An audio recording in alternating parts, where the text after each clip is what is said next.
வணக்கங்கண்ணு, இது கோயம்புத்தூர் மண்ணு.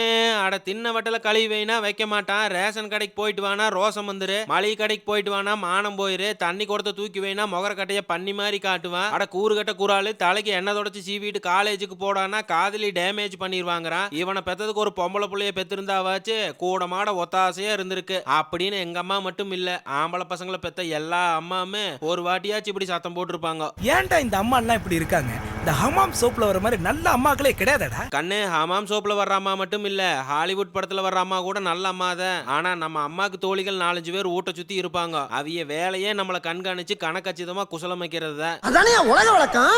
ஆமா ஆமா, உலக வழக்கம் தான். ஒரு நாள் எங்க அம்மா கிட்ட போய், லட்சுமி என்ன பையன் வளர்த்துற நீயே, வெகு நேத்தி போ, நீ சொன்னா ஒரு வேலையும் செய்ய மாட்டேங்கிறான். இவடத்த அழுக்கிற ரேஷன் கடைக்கு போயிட்டு வாடானா போக மாட்டேங்கிறான். ஆனா தினம் இங்கிருந்து பஸ் ஸ்டாண்டுக்கு நடந்து போய் சரசா கடையில ரோசா பூ வாங்கிட்டு காலேஜ் பஸ் ஏறி போறான். இனி படிக்க போறானோ இல்ல பார்க்குக்கு போறானோ யாருக்கு தெரியும்.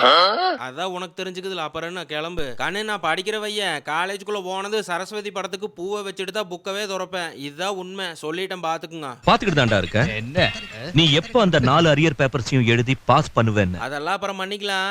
1000 தான் அம்மா நம்மளை சத்தம் போட்டாலும் கைப்பக்குவமா சமைச்சு சோத்த போட்டுரு. அதே அம்மா கைப்பக்குவத்தில் இந்த குழம்பு வைக்க முருங்கைக்கீரையை வேக வச்சு எடுத்து வச்சுட்டு தேங்காய், பச்சை மிளகா, வரமிளகா, கொத்தமல்லி, சீரகம், கருவேப்பிலை, இஞ்சி பூண்டு, ஊற வச்ச துவரம் பருப்பு, ஒரு நெம மஞ்சத்தூளை போட்டு பச்சையை அடிச்செடுத்து கடுகு, கருவேப்பிலை, வரமிளகாய், சின்ன வெங்காயத்தை தாளிச்சு அரைச்ச மசாலாவை ஊற்றி தேவையான அளவு உப்பு போட்டு கொதி வந்ததும் வேக வச்ச முருங்கைக்கீரையை போட்டு 5 நிமிஷம் கழிச்சு அடுப்பை ஆஃப் பண்ணா குழம்பு ரெடி.